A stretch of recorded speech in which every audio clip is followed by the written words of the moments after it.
Hey, everybody. Look who's with us. Yay. Hi, how's everyone doing? Oh, how are you? I'm doing good. I'm doing good. How are you? I'm good. I'm good. I'm glad to be here tonight. I needed this. Yeah, it's awesome to see you. It's been a minute. I mean, I know we talk, but it's always good to see each other. Yeah, absolutely. Hey, guys, welcome. Let's see who's here. Bourbon Baller. Bourbon Baller says, cheers, ladies. Well, uh, cheers. Cheers. And Slapshot's here. Emily Chambers. Hey, Emily. Cheers. Oh, we have Scott Oh, Paisley. hey, This case, Scott. this case was Scott's recommendation. Patron voted on him, but he's very excited about this. I am too. Oh, Mark Eminecker got no limoncello, so not having the cocktail. I got the last limoncello at my liquor store, so. Well, you can always go back and get it and give it a shot. Bubble Bath Bourbon. Woohoo! Happy Woo. Whiskey Wednesday. Hey, Nate. Whiskey Mountains is here. She is tracking our giveaway for us tonight, so thank you so much, Adriana. Richie Z says, cheers, Michelle and Jen, and whiskey friends. Cheers. Cheers, Richie. It's awesome to see you. Oh my goodness, everybody's popping in. We got John T and Mike Franklin. IC86, cheers. We've got Mr. Great Shot. Cheers to you. Oh, cheers. Stacy H says, hi, Michelle and Jen. Hi, Stacy. Good to see Hi, you. Stacy. Hope you're doing great. Okay, so. Oh, Stacy, let me know if you got that Chat 11 sample. So, we just got back from traveling, so I'm super stoked about this. I know you did a little bit of traveling, not too far, but. Nope. Just hanging out, having fun with friends, drinking whiskey. CF Reno is here. Cheers. And Mr. Jiggs says, cheers, everyone. I'm a mess, but I'll be watching. Oh, well, thanks for watching. I'm a mess. We're all a mess. It's all right. I'm glad you're here. Cheers, Glad Mr. you're here Jigs. watching.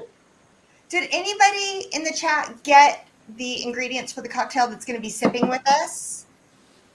Very curious, because can I just tell you, that is a nice, look at that. That's a nice looking drink. That is a good one. And we'll go through that. This was all Jen. Silver holds the future. Yes, I try to always do a giveaway. Jen and I, we discuss this on a regular basis, and I just think you guys spend time with us, and it's fun, and I enjoy it. And the little bit of donations that comes in just helps us get more bottles to give away and pay for our stuff to get into the records and whatnot for the crimes. So we try. Jennifer Lane is here. Hello, how are you? Hey, Jennifer. Cheers to you. Glad to see you. So, yes, so tonight we are doing a giveaway, and I've really been enjoying this whole chance to win, what are you going to win thing, so why stop now?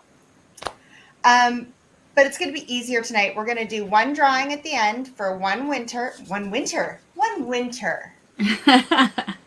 have one winner. So you pick one or two. And in one or two, we've got Eagle Rare and Blanton's. So those are the two bottles that are up. One winner, one choice. I'm partial to the Eagle Rare. I love the Eagle Rare. It's my thing. Yeah. It's my thing. So, yeah, so every $5 is an entry. Whiskey Mountains is tracking for us. So tag Whiskey Mountains in the chat. Let her know how many entries you're in for. The links are in the description for PayPal and Venmo to donate to the channel. Also, make sure that you check out Whiskey Mountains on YouTube. Adriana goes on these hikes and then does whiskey reviews. And I wish I hiked, because I look at her videos and I'm like, I would love to see that in person, but I'm way too lazy. So. Yeah, her backgrounds and everything are just absolutely beautiful. We don't have anything like that in Florida. We have the beach, which is awesome, but Right. mountains and things just adds a whole different perspective.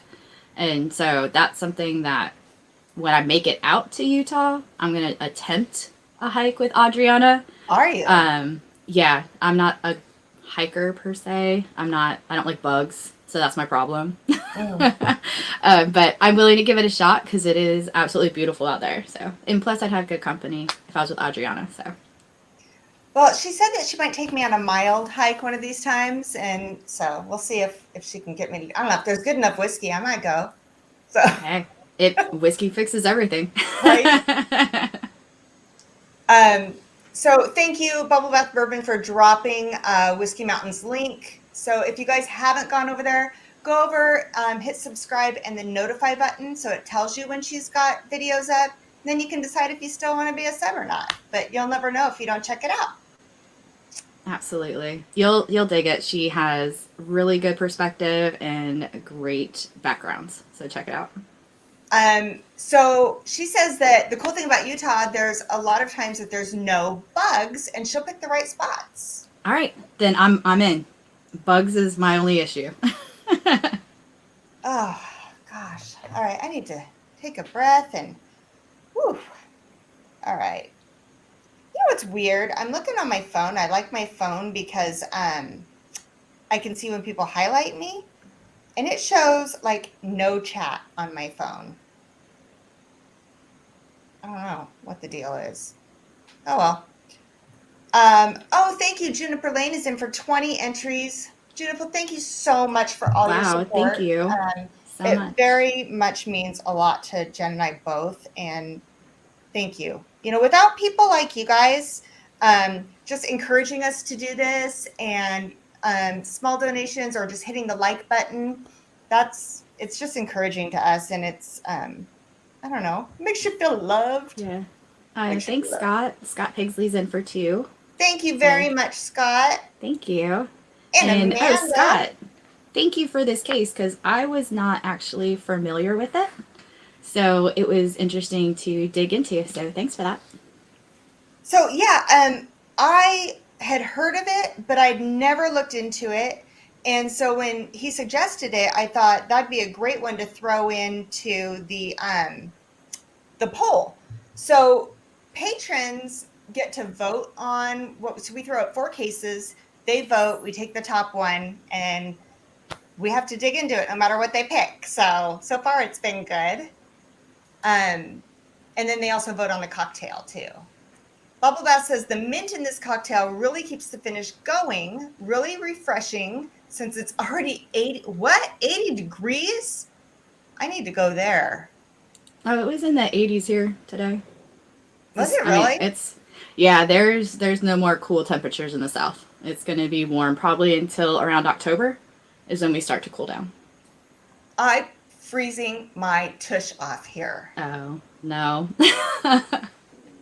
Okay, so Jen, you want to tell us about the cocktail? Absolutely. So this is actually a cocktail I just found, looking online for different types of whiskey cocktails. I really like and enjoy vodka martinis. So I decided why not try a spin on it with whiskey. So I did some digging and found the Bourbon Lemon Drop Martini. So it only has a few ingredients. It's really easy to make. So it's citrus. It does have a little mint on it. So you're going to have the whiskey of your choice. I chose Elijah Craig Barrel Proof, which makes a really good cocktail if you choose. That's what I chose too. Yeah, it's a really good mixer. I enjoyed it. And then we have the limoncello, your sour mix, and your mint. And it's very simple, but it is really refreshing. The thing about the mint is if you're not a big mint fan, you don't have to actually put it in it. You can just leave it in the garnish and still be able to taste the martini itself because a regular vodka martini doesn't have mint per se. So you can leave it out if you're not a mint fan. I like it because it does add a little bit more depth to the cocktail. The only problem with it is it does make the lemon color of the cocktail go a little bit on the brown side. So that's the only downside when you muddle all of it together. It does muddle the actual color of your cocktail. But it's really delicious. I enjoyed it. You can definitely check out the video.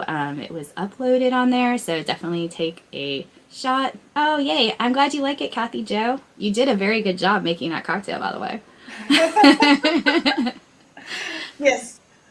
And then the video to the cocktail is in the description. So, and hello, Jeffrey Wack. Cheers. Oh, hey. Nice to see you, Jeffrey. Cheers to you.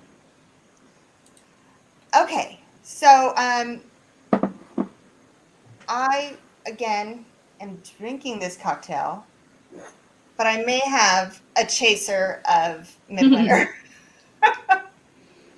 Well, I think I finished my Midwinter. Might have to pour That is something good. else in it. I'll be honest with you, Jen. I looked at the description of the cocktail and I was like, maybe I'll like it. I'm not sure. It works. It's really good. Yeah, that's the thing I like about cocktails, because there is something for everyone, and you can just try a bunch of stuff and make it your own. So that's what I like. And plus, when you go out, I do encourage to try different cocktails when you go to the bar. I try like 2 or 3 when I go, just to get a sense of what's out there right now, because menus do change depending on popularity and what is in season. So I do like to try different things. Like when we first did our very first one on Instagram, it was the blueberry bourbon smash, and that was because that was the fruit that was in season. Yeah. So all those things change. So I do encourage everyone to give it a shot and make it their own. And if you do make your own, shoot me a message and let me know how it was and what you did, and I might give it a shot and let you know how good it was. So definitely let me know if you guys try anything out. Yeah, so like cases and cocktails, you can always email us your ideas. We'd love that, because a lot of times there's things, cocktails we've never even heard of, or cases that we've never dug into. So please email us at womenofwhiskies@gmail.com. Absolutely. Hi, Lilith. It's nice to see you. Cheers, Lil. Bubble bath, I can use ECBPC 918, right? Is that what Sure. you used? You should. Nice.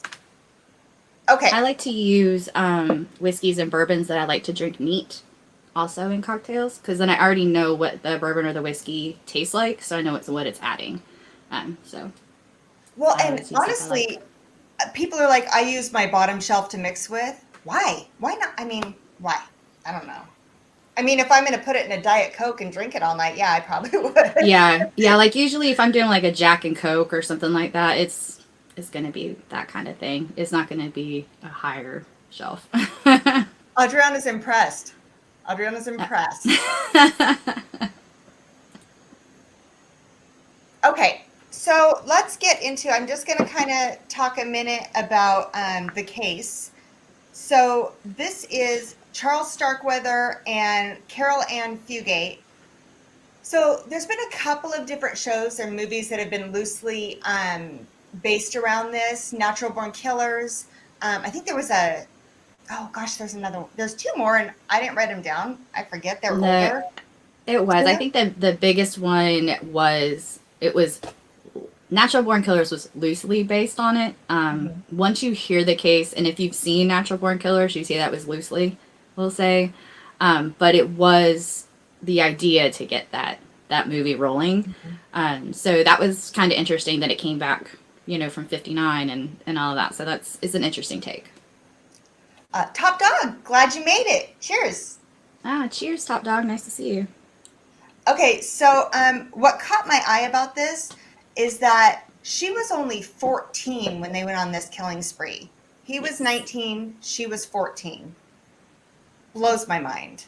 And the whole controversy around it is, was she a willing, encouraging participant, or was she like a hostage situation where she felt scared and didn't have a choice, or was she just so enamored with him that she did whatever he wanted? There's a lot of different takes on it. And I mean, everybody has their opinion on it, right? So let's, Absolutely. Zach Jones is here. Hey, Zach. Vic is here. Glad you guys made it. I am trying to multitask here. It's a chore. I'm not going to lie. Oh, you're doing great. Okay. So I always have my notes because the one thing that's so important to me is having the facts straight. And so for anybody who hasn't watched a lot of our Criminals and Cocktails, Jen and I kind of make a great tag team. So I do the research on the background of the people involved and kind of, you know, nature versus nurture. How did we get here? What they did. And then Jen's favorite thing to do is dig into like the crime scene investigation and the arrests and the court. And so it works out really good the way we do it. Yeah, it does. So, Trev's here. Hey, Trev. Nice to see you. hello. Oh, Cody's here. Hey, Cody, how are you? So, Hey, Cody. Okay. I don't know all right. Enough with all that. Let's get into it. Don't forget about our giveaway tonight. So Charles Starkweather, his background is basically, he was born November 24th in 1938 in Lincoln, Nebraska. So he was the third of 7 children, and his parents were Guy and Helen Starkweather. Now, he was like 5'5". He had a speech impediment.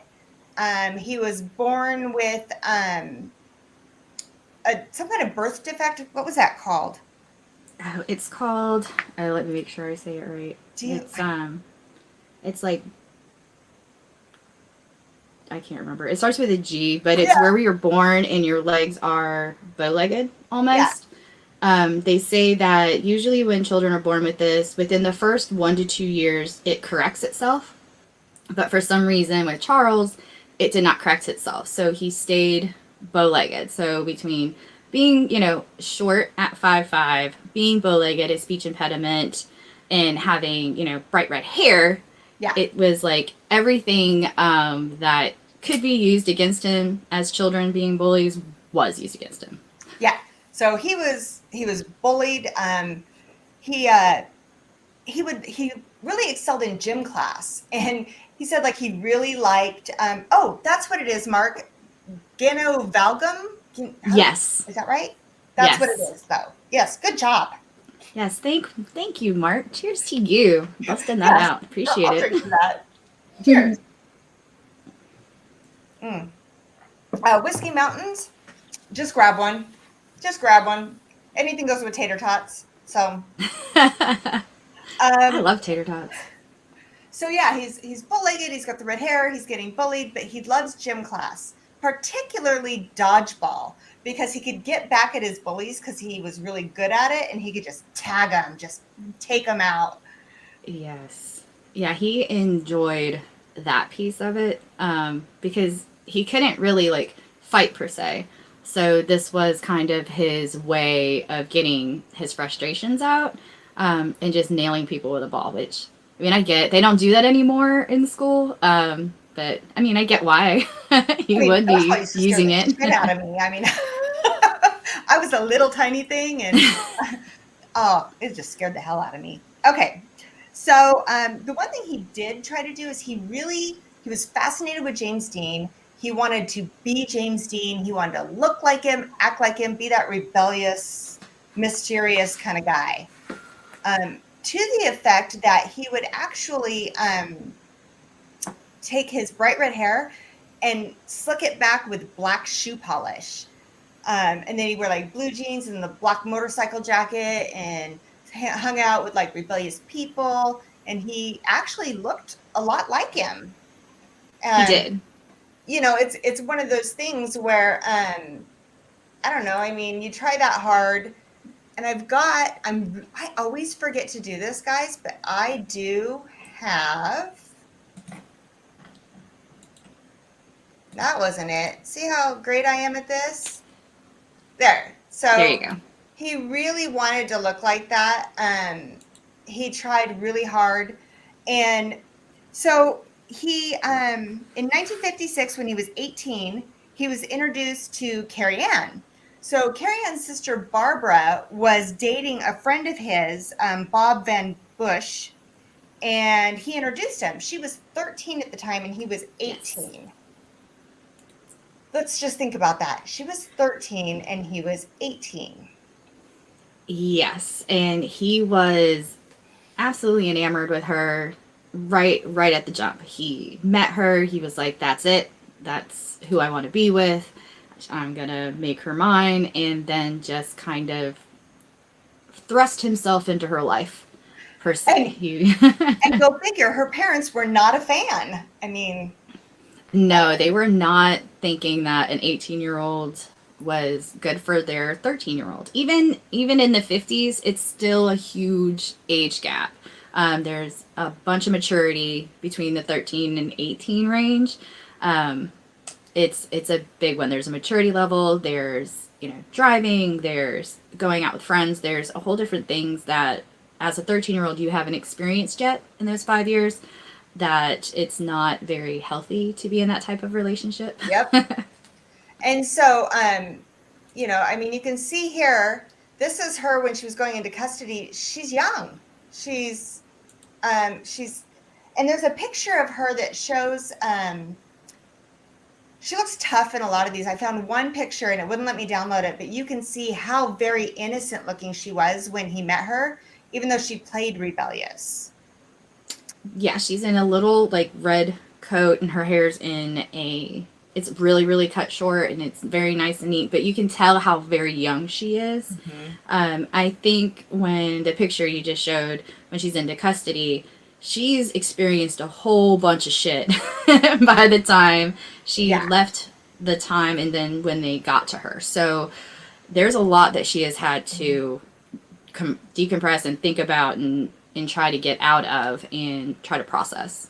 Yeah, and I think she tried to kind of take on his, this persona that he was doing too, So they meet, and Bob was saying that Charles was like super nice, super kind, would do anything for you if he liked you, because probably because he'd been bullied, and so if you were loyal to him and you were his friend, he'd do anything for you. On the flip side, he could be really cruel, really mean. Like if he saw a guy walking down the street that was like bigger than him, tougher than him, or better looking than him, that he would do whatever it took to take that guy down and put him in his place, physically, mentally, whatever it took. Yeah, he needed to assert himself. Excuse me. Oh, bless you. So he felt that because of his short stature that he's always going to have something to prove. So, tearing down and making someone that's much bigger than him feel smaller, he feels that is going to put him into a bigger light with other people and buy some type of respect in some way. Right. And so he meets Caril. He totally immerses himself with her, becomes very obsessed with her, teaches her how to drive. She wrecks the family car that was owned by his dad. So his dad's like, you're out of here. I'm done with your crap. It bans him from the house. Yeah. So at this point, he drops out of school. He gets a job loading truck at a newspaper warehouse. And the job was right by her school. So he'd meet her every day. Every day they would meet up. So they were like each other's world at this point. And remember, she's young. So if she's 13, she's what, 9th grade at that point? 8th or 9th grade? Mm-hmm. He's feeling like he doesn't, he's kicked out of his parents' house. He ends up quitting his job, becomes a garbage man, and kind of feels like this is all his life is going to be. And he starts plotting. He's like, okay, so I am not going to live like this. And he starts plotting. I could rob banks. I can, do anything to get more money, more power. Yes, Nate, he's a rebel without a cause. That is a very good way to put it. I like that. Yeah, he just didn't feel that his life was going to turn out any different way if he kept the way he was going. Because after he stopped working at the newspaper place, he became the garbage man. So, and he thought that was almost like a step down. He was like, who's going to respect a garbage man?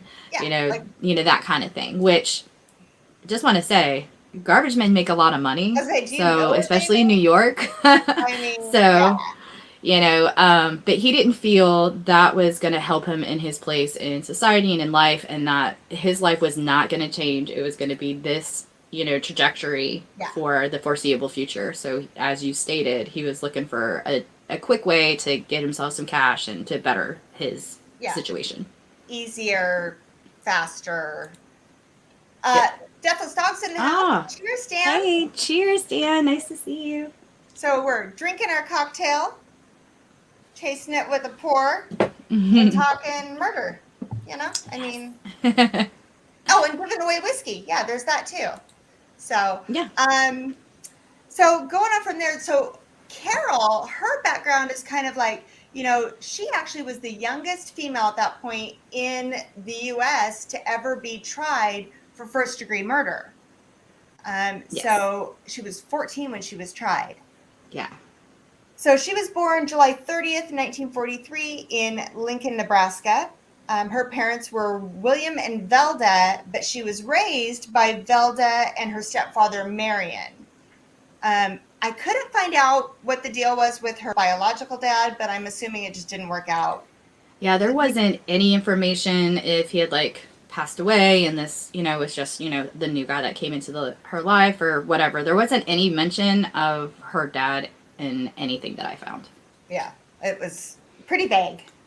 So she had two siblings. She had her sister, and then she had a half-sister. Her sister, Barbara, who was dating Charles's friend, and then her half-sister, who was a toddler. She was like 2 years old. Yes. Okay, so they are kind of immersed in each other. He's now 19. She's 14. And then in November of 1957, November 30th, Charles decides to go into a gas station. He wants to buy a stuffed animal, but he wants to do it on store credit. Yes. And so the gas attendant, because back then there wasn't a lot of credit cards like there is now. Yeah. There's store credit, and he's looking at him going, no, not going to happen.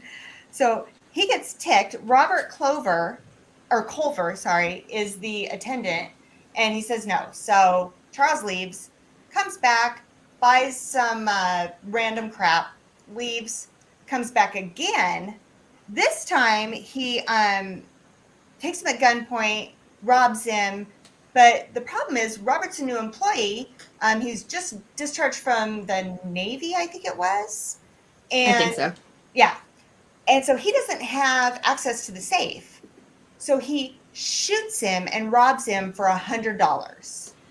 Yeah, and it's sad. So, like you said, he did go into the store a few times just buying little things. And it was more, from what I've read, kind of what I think, kind of building up to it, right? You haven't pulled a crime before up to this point. You haven't really been violent other than, your dodgeball. So now you're looking at robbing a gas station, your first shot out. So to me, almost buying his confidence. Okay, I'm going in and buying this. He's still there. I'm going in and buying this. I'm still there. Yeah, and then stuff out, getting right. The nerve. So then when he finally gets the nerve, he takes the duffel bag and all this stuff and goes into rob. So the thing that I found interesting about Robert Culver's case was that he didn't kill him at the gas station. He put him in a car and drove him and was like, I'm gonna drive you to the person that owns this gas station so you can get into the safe. And then Robert's like, well, I don't know where they live. I don't know all of this. And then he just shot him in the back of the head and took the money. Yeah. And this was actually the only victim that Caril wasn't involved with. So yeah, this was the first. No, this was the first crime that was committed, and it was only committed by Charles. Mm-hmm. And it stated in cases that he told her about it later. She never states if he did or not. So I can't confirm if she knew. He said he told her, but you can't really go off that. And I couldn't really find any verifying information that she actually knew. Well, and that was the thing about this case. It's a lot of, yes, she knew, yes, she participated, no, she didn't. You know, it's interesting, and we'll get into that. So then just about a month and a half later, January 21st of 1958, Charles goes to Caril's house, and her mom and dad are like, no, you can't come in. We don't like you. Not going to happen. Now, his story is that they just wouldn't let him in, and they had an altercation. Her story is, no, I broke up with him a few days before that, and he just showed up. Right. And so Scott Pigsley, real quick, he says there are locals near him that believe Caril was not involved, but a hostage. Yes. So it's a huge debate on that. And I mean, I don't know. I mean, that you hear about that sometimes in these cases, and there's really no way to tell. No, I mean, like video proof. Right. And I think that with the older cases, you know, there isn't that electronic trail, right? You don't have, you know, social media, you don't have pictures being taken, you know, it's always after the fact. With these older cases where they're taking pictures of the crime scene, the people, and they're getting involved, and then like finding older pictures from the family.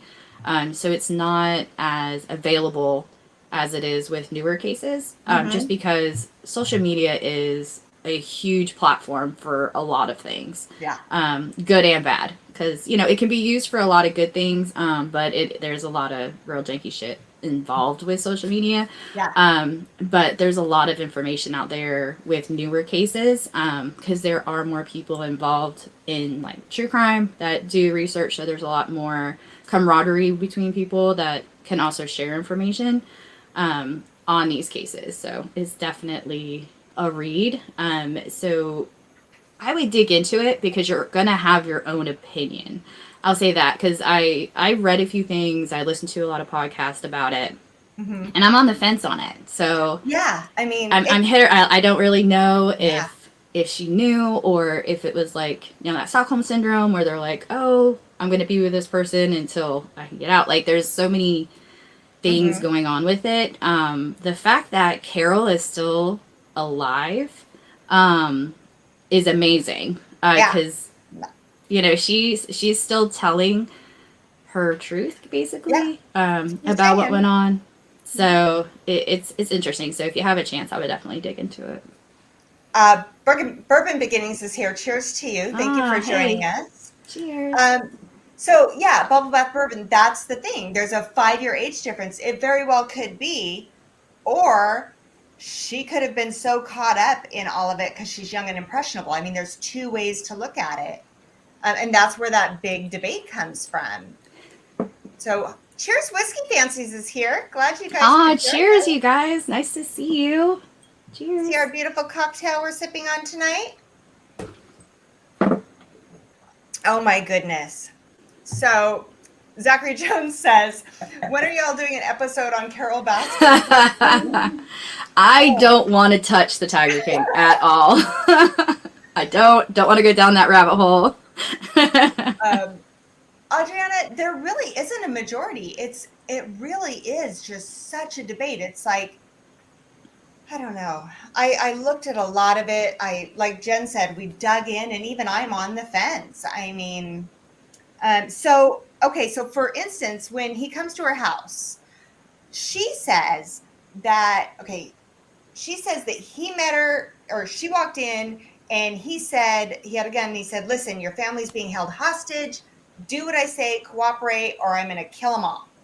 Yes. And he says, no, I got into an altercation with the family, and she was there, and she encouraged me to kill them. And we did it together, and he said, I admit it, I did it.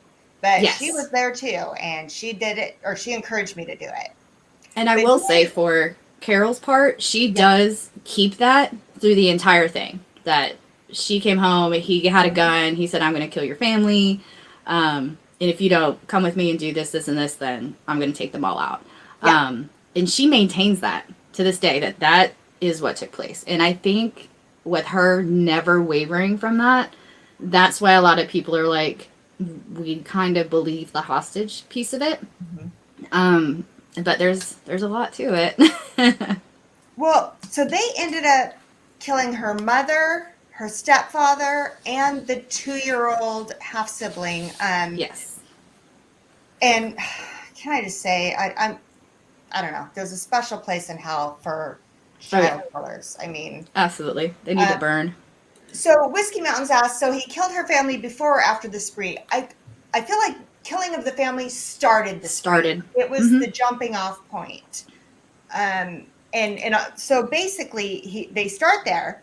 The jury did not believe her claim, but No. again, it's a big debate. Yeah. So go ahead. Adriana, so with that, I would think that the Culver killing he did on his own. So I don't really count that in like the spree part, only because, like Michelle said, it was definitely a ramp up from the time that her family was killed up until the end of it. So I think that the spree happened probably right after the parents. I think that was the jump off point. I agree with Michelle. I would agree. So the family's dead. They put him in the outbuildings behind the house, Yes. and then they like chill out. They hang out there for 6 days. Then how can she say he said he'd kill them unless she went and joined him with the rest? He'd already killed the family, and she still joined on the rest. Yeah, so that's the big question, right? So she's claiming that she didn't know her family was killed. She claimed that she didn't see them when she got there. That she got to the house, he said, "If you don't come with me, I'm going to kill all your family, and I'm holding them, and we need to go." Yeah. So when actually she is speaking to authorities and things like that, she's asking for her family. Like, where's my parents? Where's my sister? What's going on? So there's a lot of different angles in this. And I think it's all a lot of the he said, she said thing, because honestly, there was only 2 people there for that entire thing. And we can only go off what they're giving us and then the actual evidence that we can prove. So there's a lot of he said, she said, and you're going to see that through here. Agreed. So, so they find the bodies later in the outbuilding. You can kind of see here where they're starting to pull those bodies out. It's horrific, some of these things. So the next 6 days, though, here's the thing: they stay in the house. They're like playing house. Okay, 6 days they're hanging out. I mean, either she's terrified and they're with him and he's like coaching her and mentally grooming her, or they're hanging out trying to figure out what their next move is, thinking, gosh, we'll just hang out here and buy some time. They tell everyone, don't come over. They post a note on the door. Everyone's sick with the flu. Yes. And the weird part about that note is the way it was signed. Right, Jen? Mm-hmm, absolutely. Because, I mean, she wrote it and she put it out there.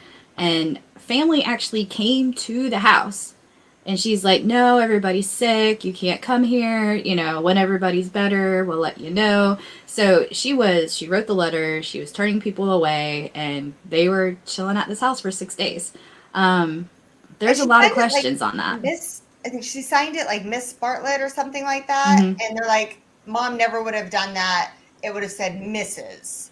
Mm-hmm. So, hey, Mike Stahl's in here. Hello. Cheers. Nice picture with the hat.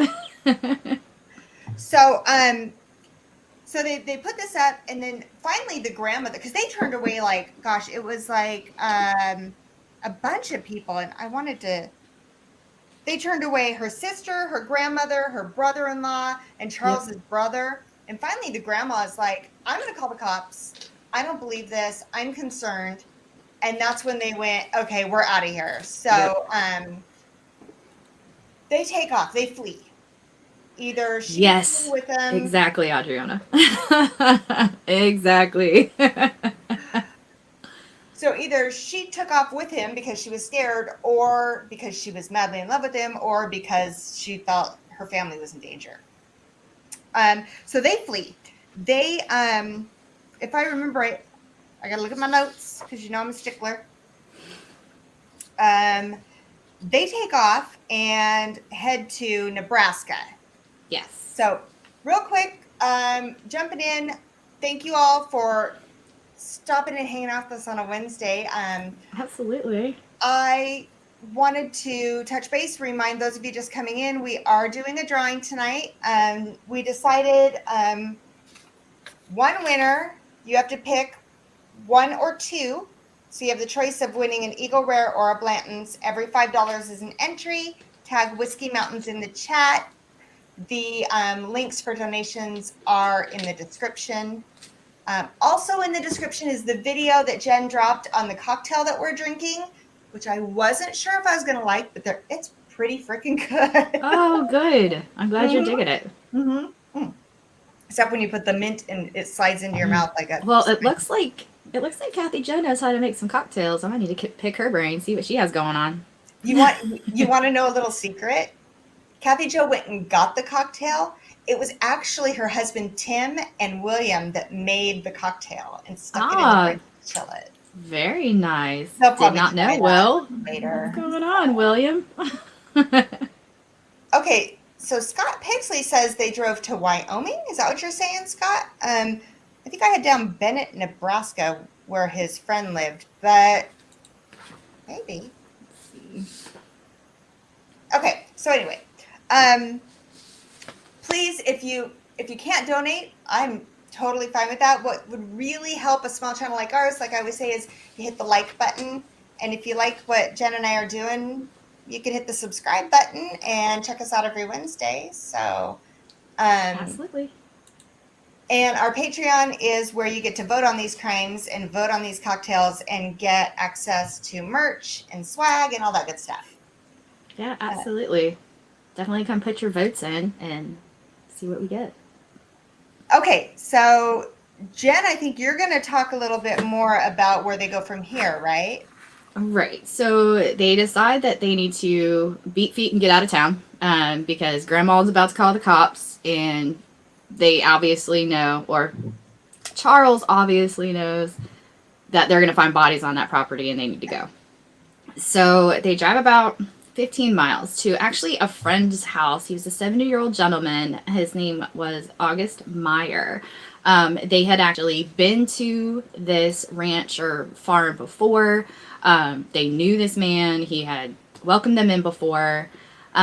So they go there and decide, we need his car. We need vehicle. We need to get places.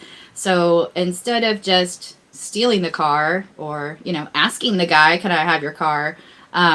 Charles decides that he's going to go ahead and shoot and kill him. And then so that nobody would hear, he took out his dog. So Charles, I'm glad that you're probably rotting in hell because you killed a child and a dog.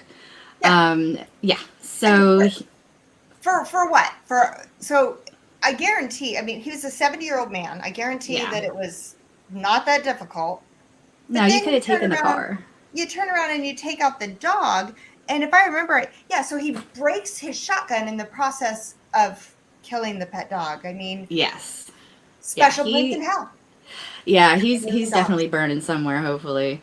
So after this, so they're leaving. They get the guy's car. So they're driving. Well, there's a problem. He doesn't know how to actually get this car to go because there is a parking brake. So apparently Charles did not know how to release the parking brake. So every time he tried, of course, the car stalled. So he couldn't drive it anywhere. So two teens just drive up and they're like, his name is Robert Jensen Jr. and Carol King. And they stopped and they're like, hey, you guys need a ride? What's going on? Just being really nice and be like, hey, let me help you out. So instead of thanking them, they get in the car. Charles has them drive back to August Meyer's farm where they had killed him. And he has proceeded to also shoot and kill Jensen and King at his farm. So, and they were both killed in the storm cellar. And so they were saying there's mixed reports. So they're saying that Charles tried to assault Caril, and it didn't work, and he got mad, and that's why he shot her. And then there's also reports, and per Charles, that actually Caril Ann is the one that shot Carol King. And Caril Ann actually admits later that she held the shotgun, but she did not shoot anyone. That's her. Yeah. And that's her he's thing. trying to say that she shot her because she was jealous of her because he had tried to assault her or did assault her, depending on which version you look at. Yeah, so there's a couple different versions on that. Yeah, so, and he actually thought that Carol King actually looked like his girlfriend, Caril Ann Fugate. So, he's thinking, I'm going to assault her. I got this other one, and I'm going to make it like a, to-go deal. And it did not work. And they ended up both getting shot and killed, unfortunately. So they're like, great. Now we have another car because this one he knows how to drive. Doesn't have a parking brake. So he can get in it and go ahead and go. So the next thing they do, they decide they're going to drive to a very upscale residence area because now they kind of need money. They need other things to help them on their move at this point. So they go try to hide out, and they go to the home of A.C. Lauer Ward and his wife Clara, and they have a maid named Lillian. So they go into this house, think they're going to steal it, maybe squat, because they don't have anywhere to go at this point. Her family's killed in the house. They killed their friend at the farm. They killed 2 teenagers. They had no idea who they were, just trying to be nice and help their ass out. So while they're at this home and everything, they're like, okay, well, we need to get another car. We need to get money. And this upper class house, they had jewelry. They had all these things that they could use to get on their way. So unfortunately, he ends up killing all of them, including the maid. So Lillian, so Lillian, the maid, she's stabbed to death. And so is Clara and Lauer. So they were all killed. And so Charles claims that Caril is the one that actually stabbed Clara Ward to death, and that was her. And then Charles is an even bigger piece of shit and kills their dog by breaking their neck. So I really hope this guy is rotting. I mean, what is with the dogs? I don't know what's with the dog. It's like, dude, you're a piece of shit. Like, come on. Quit with the dog. Thank you, Richie. I appreciate that very much. Absolutely. So after they annihilate this family, including the dog, they steal their family car, jewelry, cash, and then they head for Washington, where Charles' brother actually lives. So they're going out. Well, the upper echelon neighborhood are like freaking out because of the Ward murders. They're like, who came into our society, took out, people. They're like, what the hell? Who is this person? And in that neighborhood, they saw an uptick because they were like, they didn't know who did it. They didn't know if they were next. So people were buying guns all over the place. People didn't know what was going on. They're like, we're going to make sure we're armed because we're not going to get taken out by this person. And you need to figure out who it was. So due to this, there was a door-to-door manhunt within the Ward neighborhood because they wanted to figure out who this was, if they could find anything that would lead them at least to something where they could, find someone that was responsible for this. Well, I mean, I hate to say it, but back then, and sometimes now, because it's sometimes society's screwed up. Nobody nobody pays much attention until it's an upper class area. And then they're like, oh my gosh, this never happens here. Now we're going to do door-to-door manhunt. Whereas, and now keep in mind, this spree, it happened like so close together. We're on the same day right now, I think, or the next. Yeah, we're like within a 10-hour span. 10-hour, yep. unfreaking believable. Yeah, it was crazy. They just so it's very hard for me to say that she was not like some part of it, but I've also never been a hostage, so I don't know what kind of mental stuff that plays with you. So I can't speak to that. Luckily, because I didn't want that to happen to me. So real quick, according to Scott Pigsley, his grandmother told him that the whole city was on lockdown and women and children couldn't even be in the streets, which Wow. back then I could totally see that. People would just be hunkering down like they had COVID. I mean, It's a big deal because if you don't know, and again, so back then, it's everybody got their news from the one radio station or the radio. I guess they listened to radio back then for news.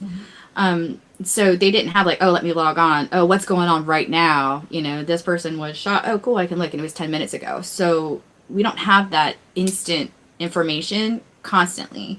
Yeah. So back then it was like they didn't have a choice but to shut down everything and try to find this person so that their societies and communities could get back to normal.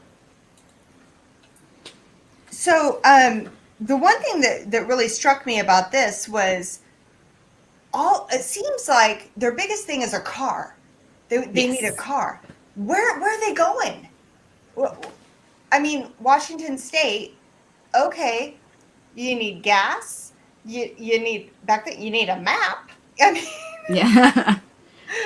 I think just from what I've read, my opinion is he was thinking, if I can just get to my brother's, right? That was the whole thing. They're trying to get to Charles' brother's house. So I think he was probably thinking, if I can just get there, then we kind of have a little bit of wiggle room maybe. And once we're there, we can figure out our game plan. My brother will cover for me, that kind of thing. That's just my opinion. Just from what I've read, there wasn't anything stating that he wasn't close to his brothers to state that would be a bullshit answer. Yeah.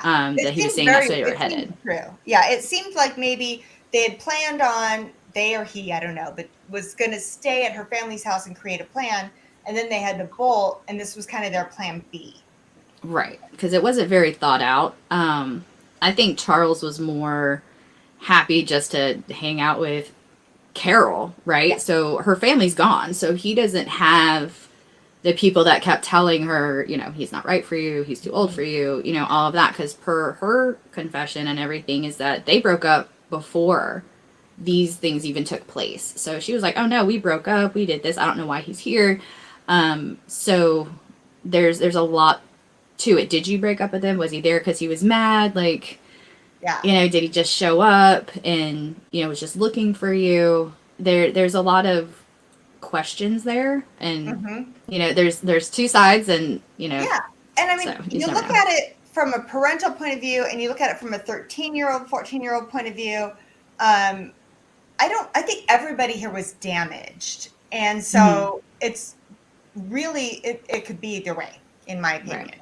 I think that's what's interesting is a lot of the cases that you and I have discussed is there's always like some horrible abuse or something that happens to the person that ends up committing all of these atrocities, right? So it's like, oh, he got beaten by his parents, he was locked in a closet for 12 years. Like there's always something that hits on a child's psyche that you can try to reason, why and how they got there.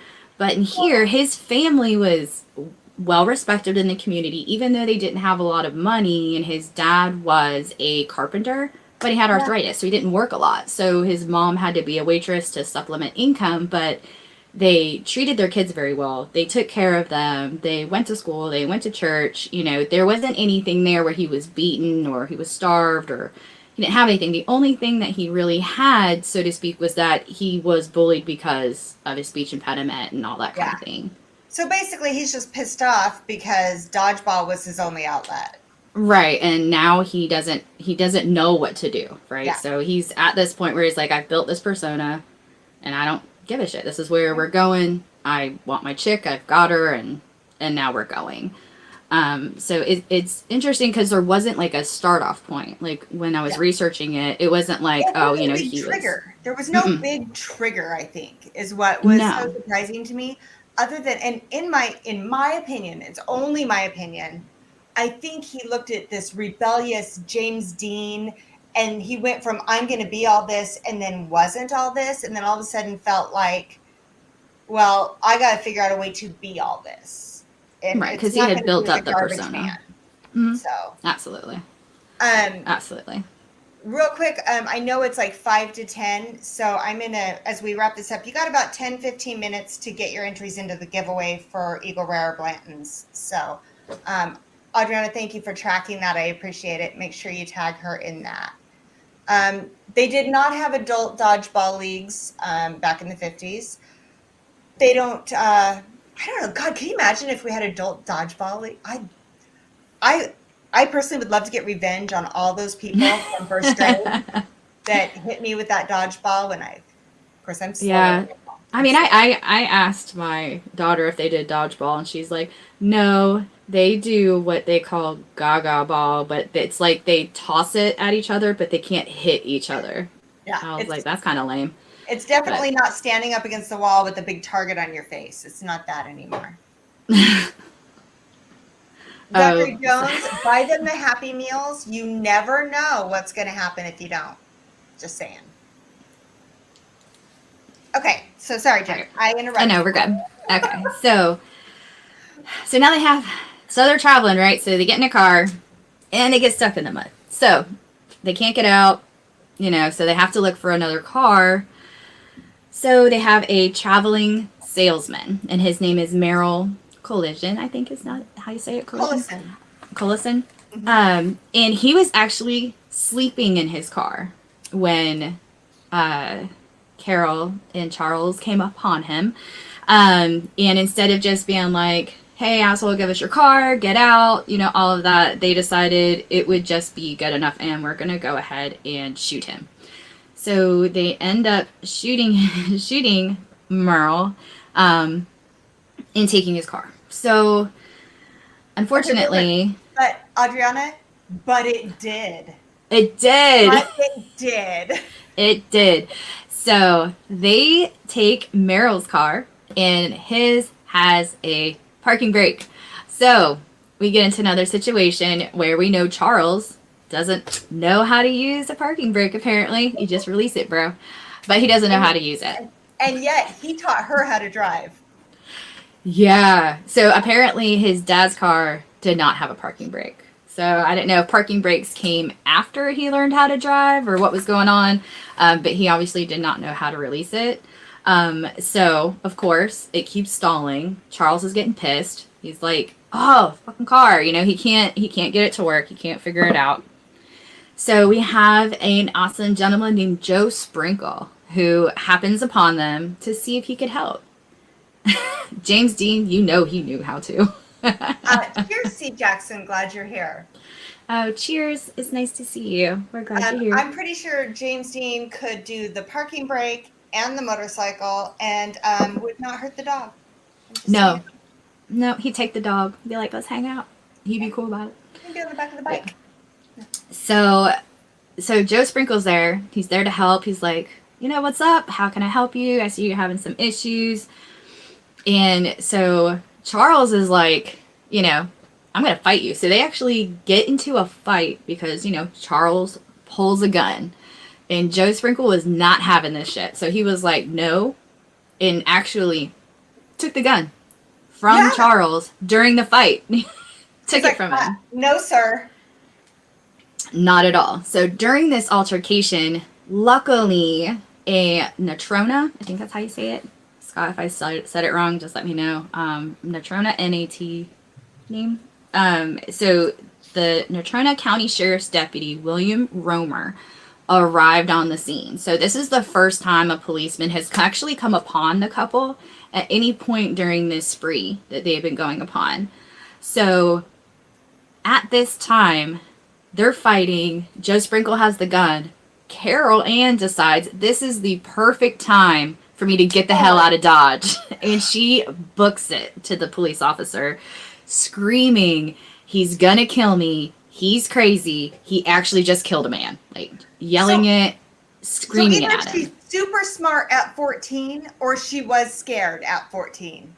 Depends on who you talk to. It depends. It so depends. And I think that's what I got out of this case, is that you just don't know. And you want to give someone at that age the benefit of the doubt. But, you know, stuff that I've seen, I don't really anymore, because there are young kids that do very horrible things. So I can't exactly say that she wasn't a part of it, I'll say. It sounds like she had, I mean, we don't know. We're not there. Closed doors, you know, but her parents, it sounds like, were like, we don't like this guy. He's a bad influence.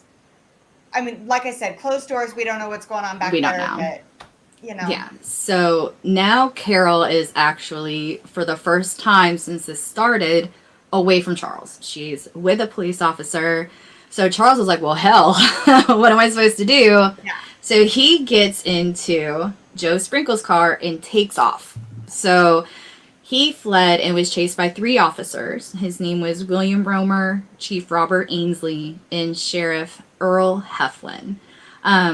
Sheriff Heflin, he's a badass, right? So he actually shot at the car and he hit the windshield that Charles, and the glass went flying. So Charles began bleeding, so he stopped and surrendered, because he's like, I'm bleeding, I'm all over the place, I don't know what the hell's going on. So he stops and he gets out of the car because he's bleeding, and, you know, he doesn't know what he's going to do. Okay, hold on. I gotta say this. Let me get this straight. This guy assaults a woman, stabs people, shoots people, kills dogs, kills toddlers, but a little blood from the windshield, and he's like, I did it, I surrender. Really? Yeah.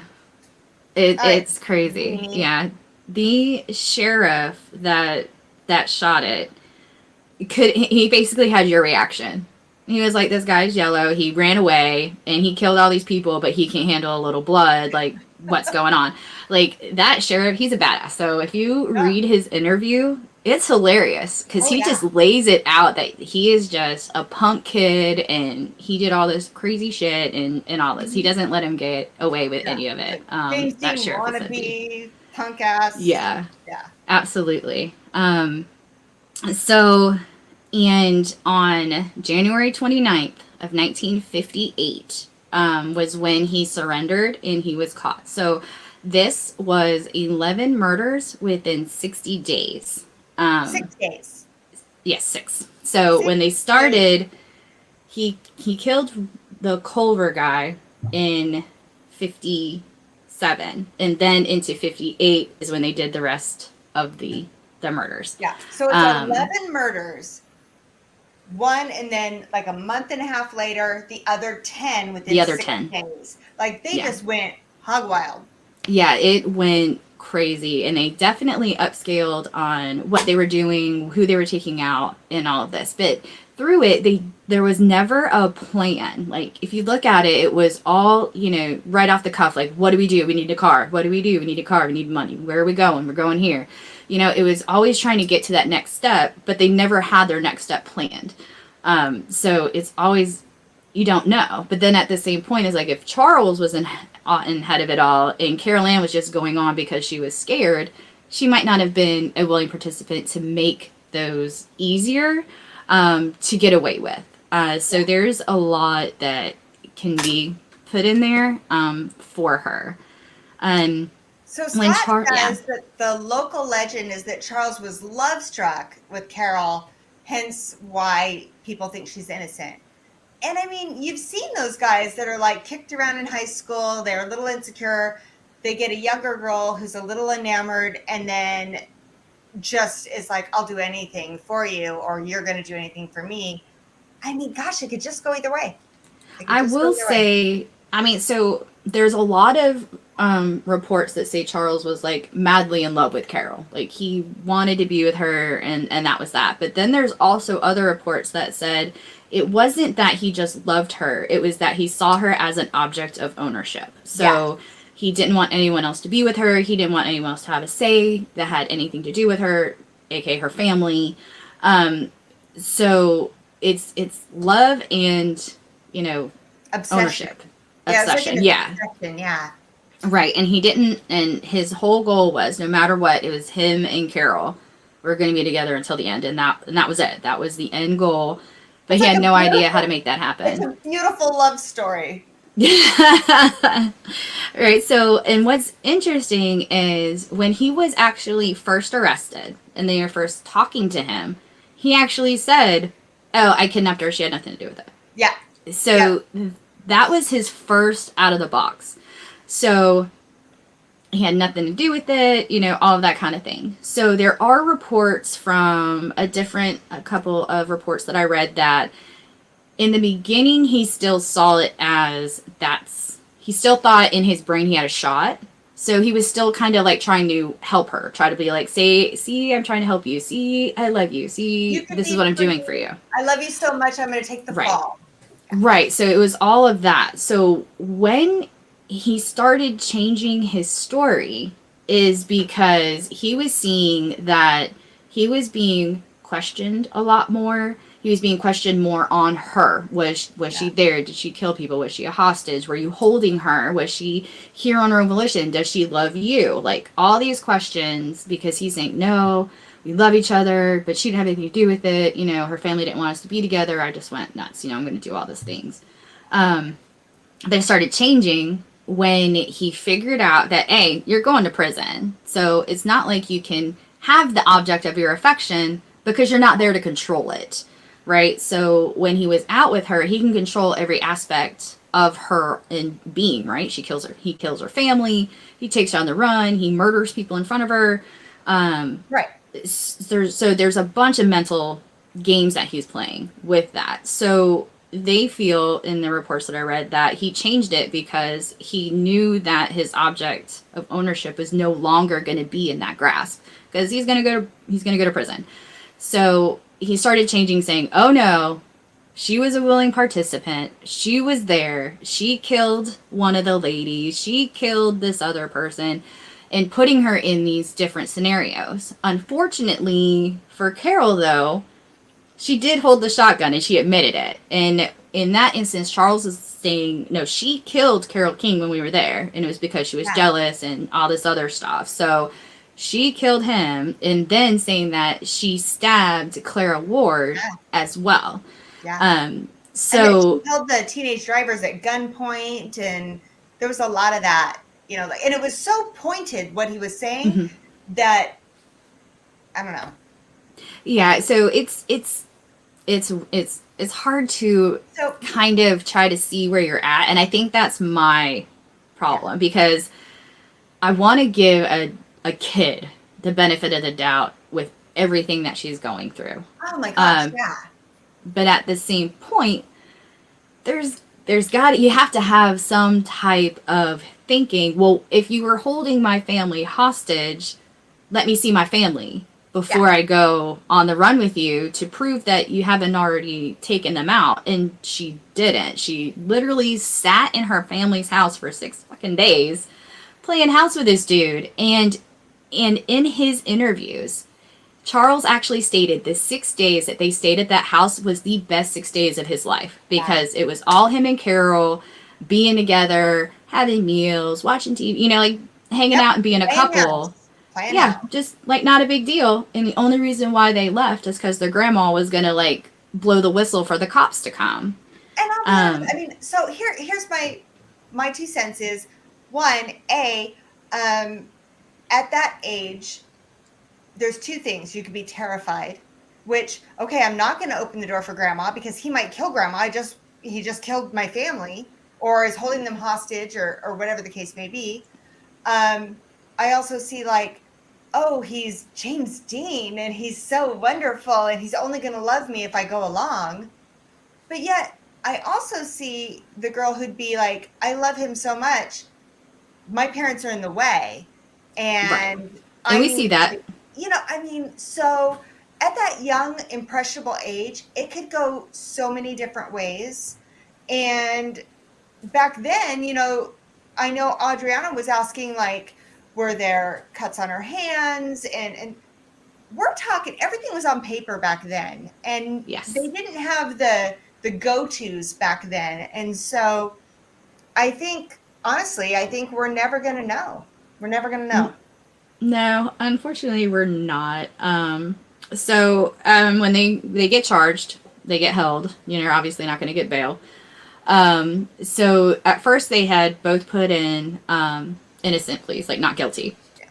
So as Charles' attorneys see all the information coming in, seeing all the evidence coming in, they're like, "You're gonna get convicted. Like you're gonna go. So we need to try a different game here. Like maybe insanity. Let's try the insanity defense. Because maybe they won't believe that you would just go on this spree being a sane person. So he decided to change his plea to not guilty by reason of insanity. So he was actually checked out, and it was found that he was sane. He just does not care, and he doesn't have any relief for human life or anything at all. He just doesn't care. If it's not about him, if it's not about getting him to his next step or what he wants, he just doesn't care. He just doesn't have that feeling of caring for another person. Well, and I'll be honest, I mean, I am not a psychiatrist, I'm not a psychologist, but everything screams narcissist. Mm-hmm. And that makes so much sense. I mean, even through the trial, or when he said he was guilty, it's like, yes, I did this and I did that, and where's Caril? And it was just all about him and what he needed. Right. So let's get to Caril. So she pled not guilty. So the thing about the trial is it was a bunch of back and forth. Now, Caril and Charles both took the stand in trial. So Charles gave his turn of events saying that, yes, Caril was there. She knew. She wanted me to kill her family because they were in the way. She wanted to go with me. She killed Carol King. She killed Clara Ward, and she was all a part of it, and she knew what was going on. And if I'm going to be going down for all of this, then she needs to take part of it as well. Like, he was getting defiant at the end because he was like, this chick was here, and she should get the same punishment that I'm going to get handed down if I get handed down something. Except for the fact that he killed way more people than she did, if all the accounts are correct. Correct. Absolutely. So, yeah. So it was, obviously, the jury had an interesting thing to do, right? So when they convicted Charles, luckily, he did get the death penalty. So we can hurrah on that because he definitely deserved it. You know what? I hope he goes to a hell full of dogs. Yeah. And the thing that I found interesting about him is actually he was... From the time he was convicted to the time that he was executed was 17 months. So he didn't get, appeals after appeals. You sitting on death row for 100 years, and then you die of natural causes, and you never actually got your punishment. It was, yeah, you're guilty, 17 months, boom, electric chair, see ya. And he was gone. Like that, like gone. And that was it. Like, there was nothing in it. It was 17 months, and then he was gone. And after that, it's not he said, she said. It's she said. Right. So that is what brings us to now, right? So Caril Fugate was actually given 9 years to a life sentence. So, Oh, wow. Wow. That's an interesting fact that I did not come across, Scott. I didn't either. And that is why we wanted Scott to be in chat tonight, because he hears Scott. all that town stuff. Wow. So Scott's saying that the courthouse where they had their trial is a wedding venue. Can we all agree that probably might be bad juju? Just saying. Yes. To Adriana, yes. So even though he confessed to killing he confessed to killing 9 people out of the 11. But they only charged him for Robert Culver's murder. And the way they feel about it, they got him for one murder, they're going to execute him. So they didn't really see the need to go for the other 10 murders, unfortunately. I mean, good thing is, I mean, he got his punishment. I mean, he was electrocuted, and that's what should have happened. I don't know. As a family member, I might be like, I want some recognition that he did this shit. Right. So a lot has changed on that aspect of it. So when there is a person that kills multiple people, the family is actually consulted when they're bringing charges up on this person. A lot of times they try to do it on the ones that they have most of the evidence on, that they know they'll get a conviction. If you pile on too much, it leaves too much opening for them to say not guilty, or there's too much information, or they need more. So they go to the family and say, hey, these are the ones that we can get them on. Unfortunately, not all family members are going to get it on the docket that their family member was, convicted for their murder. So there's involvement now. Back then, there wasn't really. The courts and the attorneys just did what they thought that they can get a conviction on. And so they did only do the one murder. So we have that. So Caril Fugate got 9 years to a life sentence. She was the youngest person to get a first-degree murder conviction, and that actually still stands to this day. That she's the only one that has had that at that age time of 14 years old. So as you may know or may not know, so in the 70s it came down that you couldn't have a automatic life sentence when you're a minor. So when they came back to her, they looked at it, they gave it to her, and she was actually only served 17 years of a life sentence. So she got out of prison in her 30s. She actually, during her trial, so the police said that Caril was very nervous, upset, she was shocked, wondering where her family was.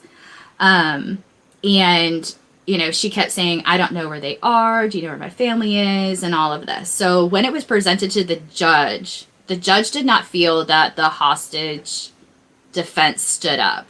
The judge stated that there was at least 6 times that she could have left or alerted another person.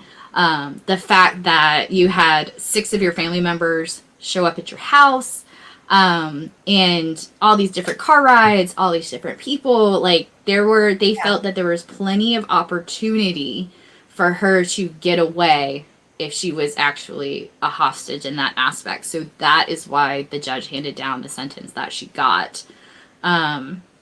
So she is actually out now. She got married. She had 3 sons. She's in her 70s, and she's actually still to this day working with the parole board to get a pardon. She's still stating and maintaining she never killed anyone. She was held hostage. She felt like she was going to be killed, and that she does not want to pass away being known as a murderer. So she's been trying to clear her name since then. It doesn't look good. I mean, all of this stuff that she's done has been turned down at this point. Because a lot, when they review it, they just feel that kind of like the hostage thing isn't going to stand. And a lot of it has to do with the 6 days and being gone and like all of this. So they just haven't cleared it as yet. So in my opinion, even if she was guilty and she did all this stuff, at such a young age, it would be so easy to literally convince yourself that you were completely innocent. No, I believe that. And I think even adults could do that. Whether she's innocent or not, I believe that in her mind, she should get a pardon. Right. I think, well, anyone does that, right? So even people that, that are compulsive liars, right? Like after you lie so much about so many things, you start to believe your own lies. So when you tell them, you really feel like, oh yeah, I did that, because you've told that story or that lie so many times that it comes a part of your person per se. So a lot of times people try to convince themselves that they weren't part of something that horrible, that no, I did not know that my mom, stepdad, and my 2-year-old daughter or my 2-year-old sister was taken out. Like, I guess in some way, as a minor like that, you want to block that kind of thing out. Oh, yeah. Or be like, no, I didn't have a part of that, because you don't want to believe that you would do that. And I think so you can convince yourself. I mean, adults do that Yep. with things all the time. So as a kid who can't have the comprehension that adults have, I could see that as well. So couple things. I think part of the reason she was a model prisoner, and again, a picture I couldn't download. There's this picture of her in prison, and I would say she's roughly my age, and her hair is in like a bob right here, and she's beautiful, and she looks so put together. Yeah, and there's some audio of her speaking of the actual incident of it, and she goes on to say, you know, I can't change what happened. I can say, you know, if I could, I'd go back and change it, but I can't, and I've got to move forward. I listened to her statement a few times. You know, it's kind of mature, you know, for her statement, because you kind of have to accept your situation and where you're at and like move on from there. I hope she got some therapy. Well, and I think I believe that when she says that, whether she was involved or not, I think she would have changed many things. Oh yeah, I believe so. Real quick, it's 10:20. Adriana, let's cut that giveaway entry off at 10:25. We're going to start wrapping up. So this is your guys' last chance to get those entries in. We're going to do a pick of paper 1 or paper 2. It's either an Eagle Rare or it's a Blanton's. Either one's good. So someone can drop those links. It's also in the description. There are some channels in here that are actually pretty dang great. So my mods, if you would drop some of those channels, you know who we support, you know who we love. So if you could drop some of those, that'd be great. Whiskey Mountains took time out of her evening. She's usually in the chat a little bit more, maybe supporting us through donations. She took time out of her night to track our donations for us tonight. So thank you, Adriana. Absolutely. So yeah, it's 10:21 at 10:25. We're going to cut that off. All right. So Scott Pigsley, in his opinion, she's innocent. Okay. And I did see that you said that giving her age, the state board probably wouldn't give her a pardon, and they actually denied her last one in February of 2020. So Scott, it's funny because as I was doing this research, as a mom and as a 13-year-old that didn't have a lot of direction, part of me is like, and I might have had a bad boyfriend when I was 14. I can see where an older guy at that age can have a lot of influence over you, to please, or also a little bit of fear, but also there can be, and then I would be like, okay, she loved him and she would have done anything for him, and he isolated her from so much, and that whole getting into it to please the guy. But then I would dig some more and I'd be like, oh no, that girl, she was in it to win it. She was part of this. She was angry. She wanted to be a bad girl. And at the end of it all, I don't know. I don't know that I have an opinion. I don't know. And unfortunately, there's only 2 people that know, and one's been dead since late 1959. So we're never going to know. We're definitely going to be, we have her side, and she's definitely told her story. And I 100% believe that she believes her story. But I can't say yay or nay on it. I can't say that she knew, and I can't say she didn't know. And that's the cool thing about researching these, because you just don't know. And I think that's why, like, I kept digging. I'm like, okay, what else I can find? Let me find some audio. Let me find this, so it's definitely an interesting research on it. I definitely enjoyed the research on it because it's an older case, so I definitely had to do some digging on it. Adriana, I'm not going to lie. Thank you for dropping all those links. That was awesome. I want to take just a moment. We have 1 more minute for the giveaway. While we're doing that, I just want to say thank you to our patrons. And, these people they bring joy to us. They support us. And thank you for all your input that you give us on the Patreon.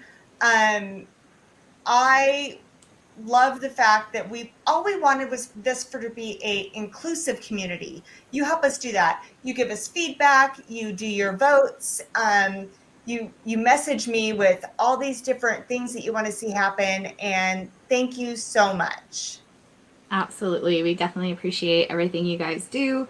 And we like that you guys come see every week and hang out in the chat and chill with us.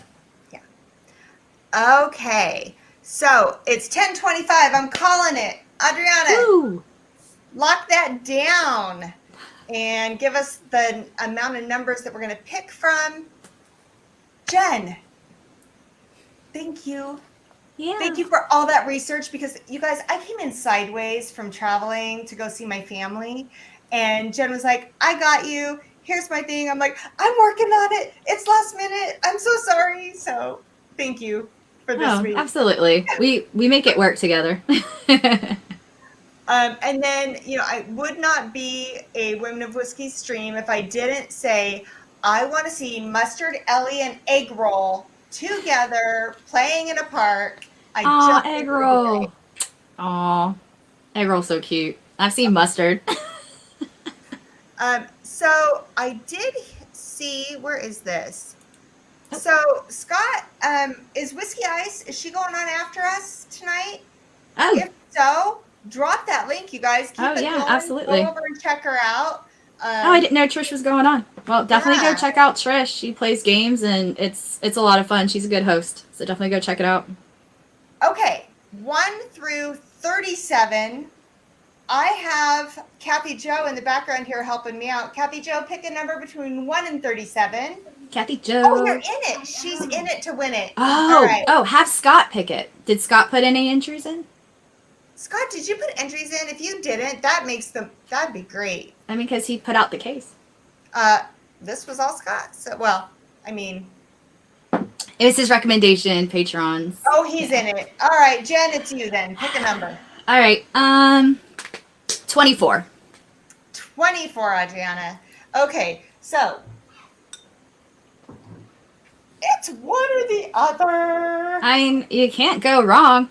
Come on. I mean, you got a tater, you got a sipper. They're actually, I'll be honest, they're both really good. I'm just not going to drop kick people for this. At this, I'll drop kick you for an Eagle Rare. When you can get this for the price I got it, they're really good. They're both good pours. So I'm just not gonna. It's not a $300 pour. Juniper Lane. Yay! Yay! Awesome! Congrats. Paper 1 or 2. Totally stoked. I don't know what you're gonna get. Juniper Lane, are you still in the chat? Because you got to pick a number, 1 or 2.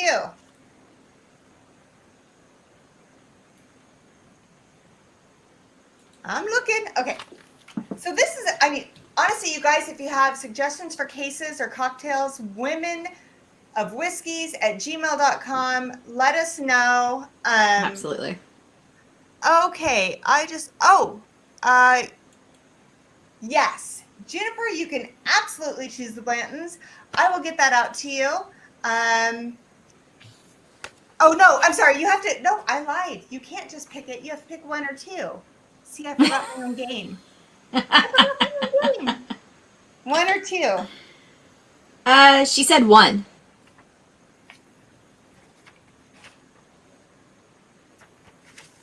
Eagle Rare. Eagle Rare's so good. Eagle Rare's my favorite sipper in the whole wide world. I usually start with that, but I started with Midwinter today. Actually, I was gonna start with either Forster 1910 or Eagle Rare, and when you said Midwinter, I'm like, yeah, I'm with you. We'll do that. Yeah, it was good. I enjoyed it.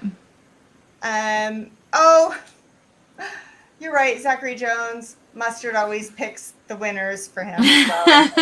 Unfortunately, Mustard is hanging out with Ellie out in the backyard, living her best life. So, aw, hanging out. Puppies are awesome. Okay, guys, thank you so much for hanging out with us. Oh, Juniper is donating it to Scott Pigsley. Scott, that is amazing. Coming your Thank way, you. Juniper. You're That's so amazing, generous. Juniper. I see That's that awesome. in multiple streams with you, and thank you. That was very generous. That's awesome. Thank you, Jennifer. Appreciate it. And thanks for watching the cocktail video. Yeah. She liked her yellow eyeshadow. I haven't worn it before. It's on a new palette that I got. So I was like, well, it's a yellow drink. Let's check it out. So, so it worked out. So I'm glad that she liked it. Okay, so we're here every Wednesday. Y'all know that. Fourth Wednesday of the month is our Criminals and Cocktails. So if you kind of like what we do, don't forget to subscribe and hit the notifications. We're doing that last little push to try and get up to 1,000 subs. Yes. So thank We're you. close. We're getting there. Yeah, we're getting there. We're Yes. cruising right along. And then, you know, like I always say, drink it like you like it. There's no wrong way, as long as you share it with friends. So, cheers to you all. Jen, cheers to you. Cheers, Michelle. It's awesome to see you. Love you. All right. Good night, everyone. Bye, everyone.